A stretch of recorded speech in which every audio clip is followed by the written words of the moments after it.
الرحیم. عزیز طلباء،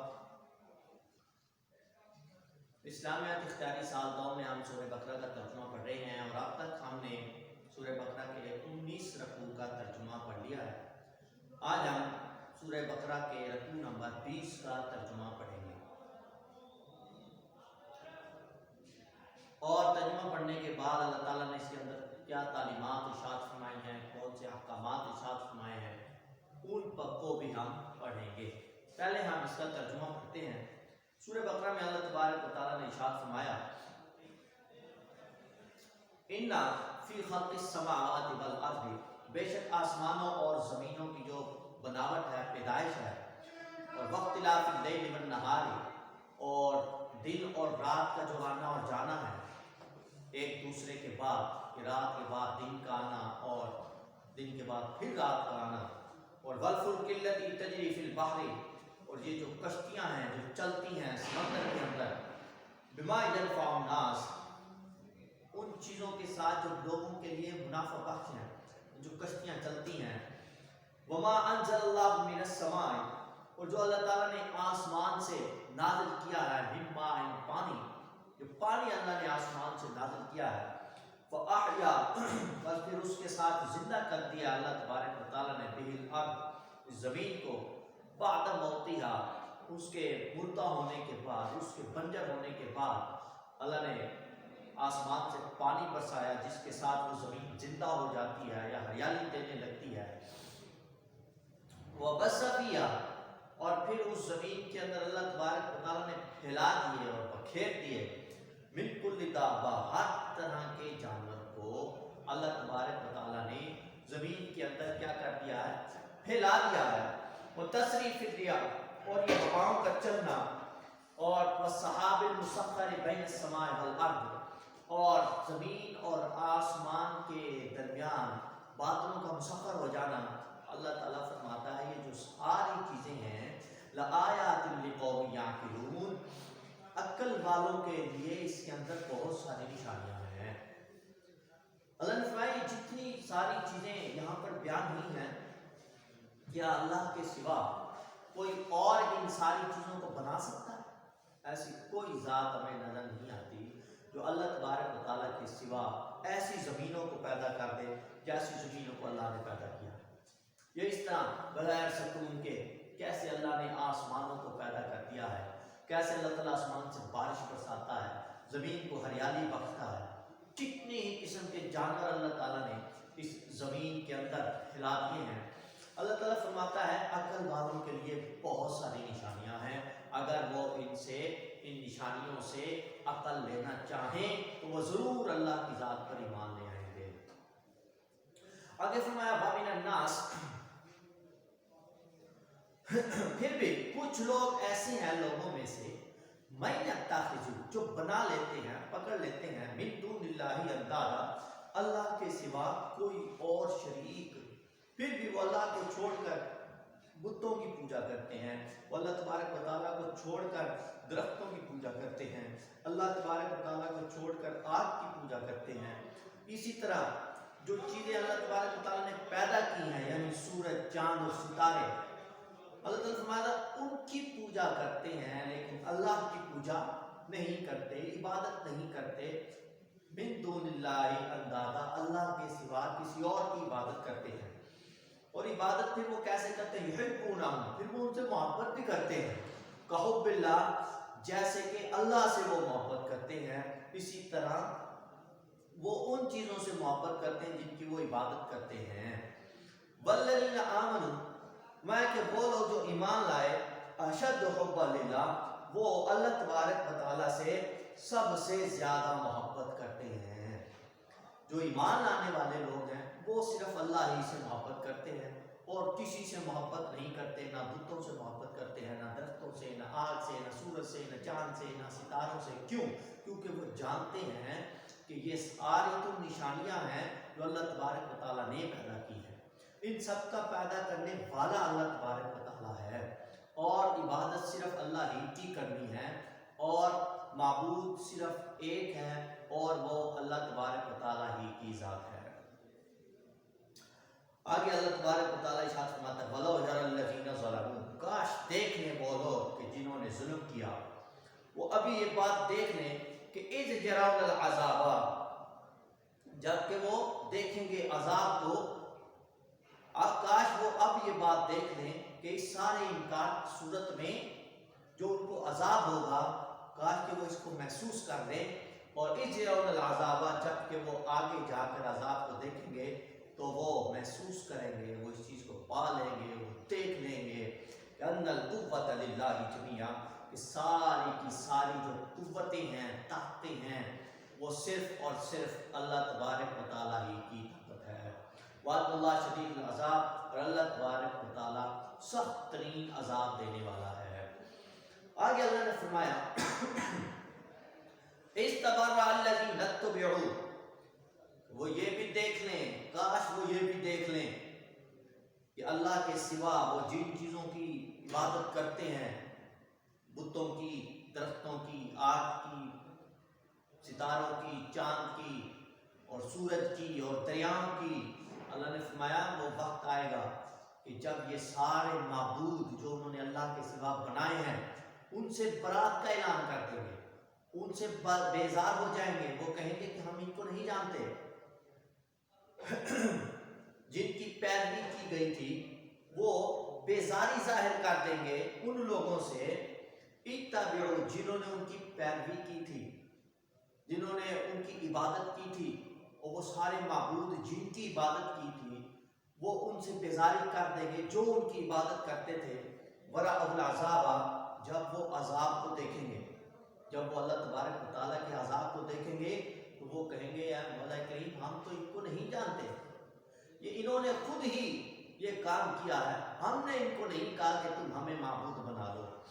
وتقطعت، اور وہ کٹ جائیں گے بہم، ان کے ساتھ، اسباب سارے کے سارے، وتقطعت بہم الاسباب، اور جتنے بھی اسباب ہوں گے ان کے، ان سے سارے کے سارے وہ الگ ہو جائیں گے اور وہ کٹ جائیں گے۔ وقال الذین اتبعوا، اور وہ لوگ جنہوں نے ان کی پیروی کی، لو ان لنا، وہ کہیں گے،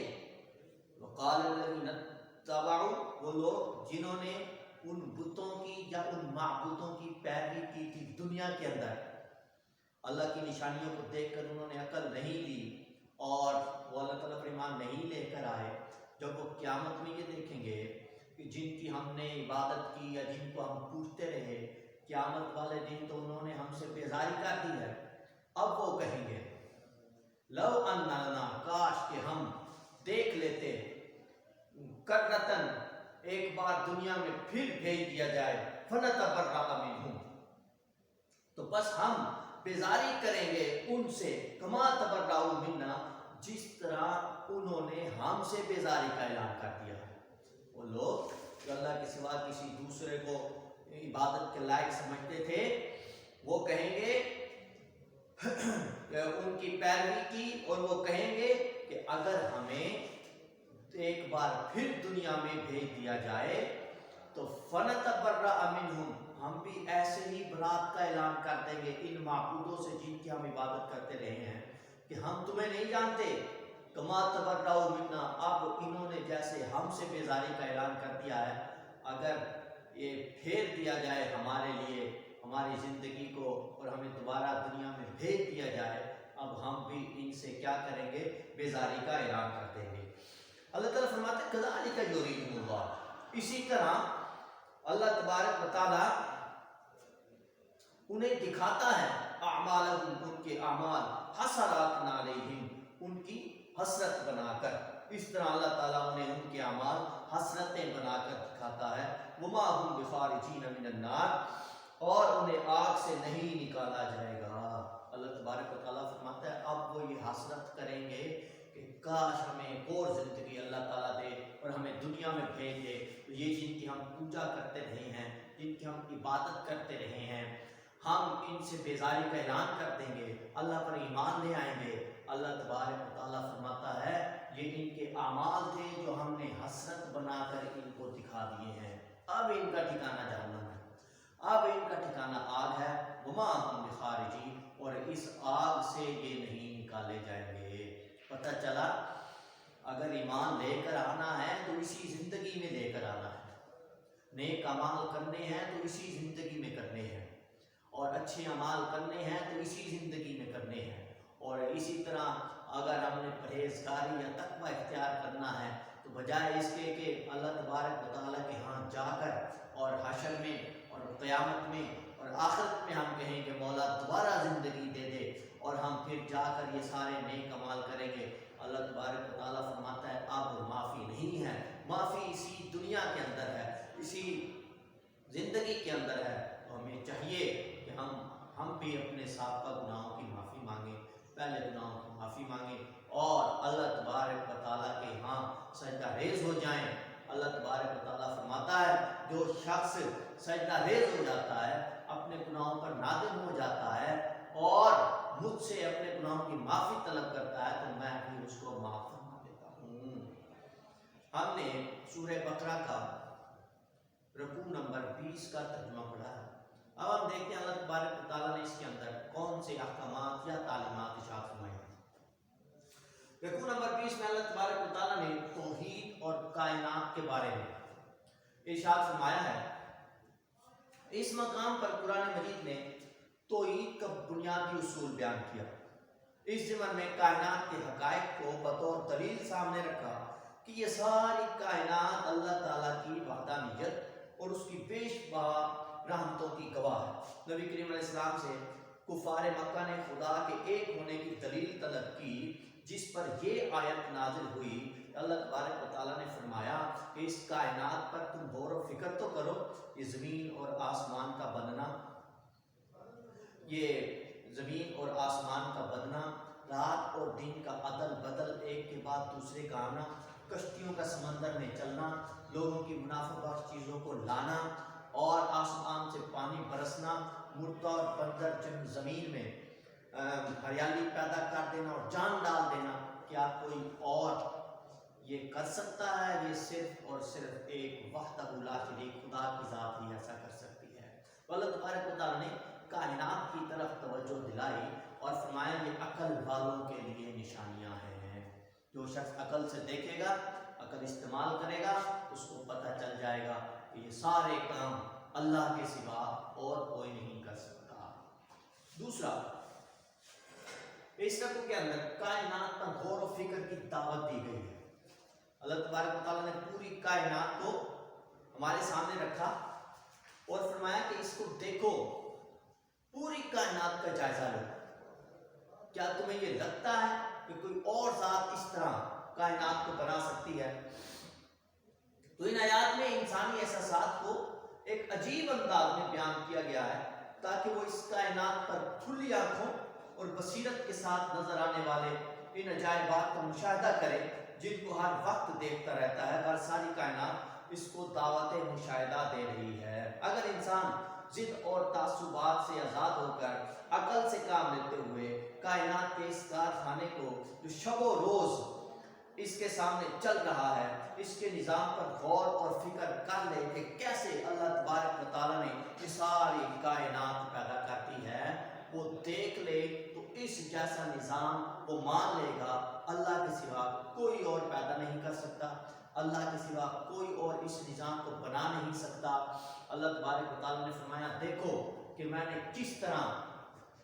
اس کائنات کے اندر ہر قسم کے جانوروں کو پھیلا دیا ہے، ہر قسم کے جانوروں کو یہاں پر پہنچا دیا ہے۔ اللہ تبارک و تعالیٰ نے فرمایا یہ لہلاتی کھیتیاں ہیں، سرسبز کھیت ہیں، ہرے بھرے درخت ہیں، طرح طرح کے میوے ہیں، پھر اس دنیا میں خشکی اور تری میں ہر طرح کے جانور پھیلائے ہوئے ہیں، فضا میں خوبصورت پرندے ہیں، ان خوبصورت ان کے رنگ ہیں، پیاری پیاری شکلیں ہیں، سریلی آوازیں ہیں، خشکی پر چلنے پلنے والے اور کھانے کے جانور ہیں، سمندر سے تازہ گوشت کی مچھلیاں ہیں۔ اللہ تبارک و تعالیٰ فرماتا ہے کیا یہ تمہارے لیے میرے علاوہ کوئی اور پیدا کر سکتا ہے؟ یقیناً نہیں۔ جو لوگ ایمان لے کر آئے ہیں یقیناً، اور یہی وجہ اللہ تبارک و تعالیٰ نے ارشاد فرمایا والذین آمنوا اشد حبا للہ، جب ساری کائنات پر نظر دوڑانے کے بعد وہ یہ سوچتے ہیں کہ یقیناً کوئی اور ہستی یہ سب کچھ پیدا نہیں کر سکتی، تو پھر ان کی محبت کا جو محور ہوتا ہے، جو مرکز ہوتا ہے، وہ صرف اور صرف اللہ کی ذات ہی ہوتا ہے۔ تو عزیز طلبہ، ہم نے سورہ بقرہ کے 20ویں رکوع کا ترجمہ پڑھا، اور اس میں ہم نے پڑھا کہ اللہ تبارک و تعالیٰ نے کس طرح توحید کی طرف اور کائنات کی نظم و ضبط کی طرف، کائنات کی بناوٹ کی طرف ہماری توجہ کی ہے۔ یقیناً ہمیں اس پر عمل کرنا چاہیے۔ آپ کو یہ ترجمہ سمجھ آیا ہوگا، اور آپ جانتے ہیں کہ اس رکوع کے جو شارٹ کوشچن ہیں وہ کتاب کے آخر سے ہمیں کرنے ہوتے ہیں، وہیں سے آپ کے ٹیسٹ بنتے ہیں، اور وہیں سے آپ کے MCQ بھی بنتے ہیں، وہیں سے بورڈ کا پیپر بھی آپ کا مرتب ہوتا ہے۔ تو آپ کو اچھے سے سمجھ آ گیا ہوگا۔ آپ اجازت دیجیے، اللہ حافظ۔